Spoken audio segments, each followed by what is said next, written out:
Our last pattern is the sum or difference of cubes pattern. So you'll notice as we work through these that many of the steps are the same. We're still looking for perfect cubes instead of perfect squares now. But on this one, we actually can have either a sum or a difference of cubes and it will work. So what I'm looking for is instead of squares, so I could take the square root, I'm looking for cubes, meaning I could take the cubed root. On your calculator, you might have a button that looks like this, where there's an X here and a Y here. So that's where I would choose 3 for cubed root and then put the value in here that I'm taking the root of. On both of these patterns, I'm looking for the first and last terms to be perfect cubes, meaning that value should be to the third power, and there has to be only 2 terms. So let's take a look. For my first one, I've got 27x cubed plus 125. So again, if I'm trying to factor, I would start by looking at the fact that this is to the third power. So I know it can't be difference of squares or anything else. That the only thing I know to do with something that is to the third power is the sum or difference of cubes. Are the first and last terms perfect cubes? So can I take the cubed root of 27? Meaning what number times itself 3 times gives me 27. Well, 3 times 3 is 9, times 3 is 27. So that would be 3, and then the cubed root of x cubed is, of course, x.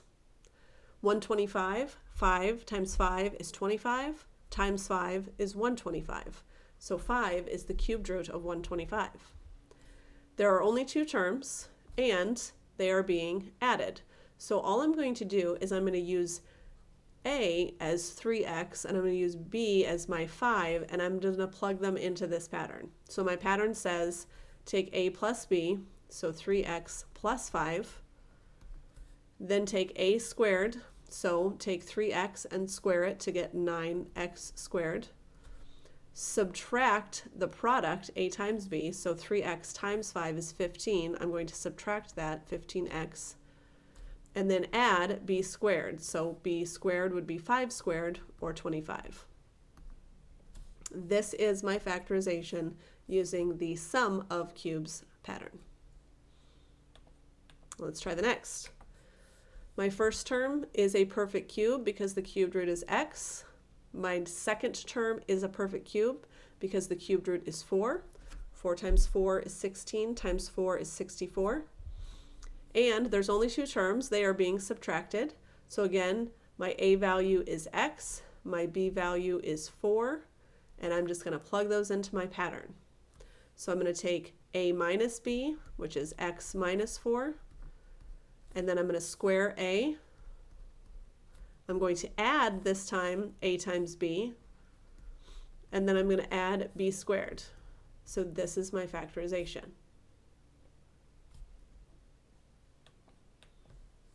This is one for you to try on your own. The first term is a perfect cube. The cubed root is a to the second, because a squared times a squared times a squared would give me back to a to the 6th. The cubed root of 1000 is 10, because 10 times 10 is 100, times 10 is 1000. And they're being subtracted, so I'm using this pattern. So I'm going to take a, which is a squared, and minus b, so minus 10. And then I'm going to square a, so that's a squared squared, or a to the 4th. I'm going to add the product, a squared times 10. And I'm going to add b squared, which is 100. Now, before I end this, I just want to remind you that if it starts with a plus, my first binomial is a plus, and this is the opposite. Then if it starts with a minus, my first binomial is a minus, and this is the opposite. Just a way to help you remember.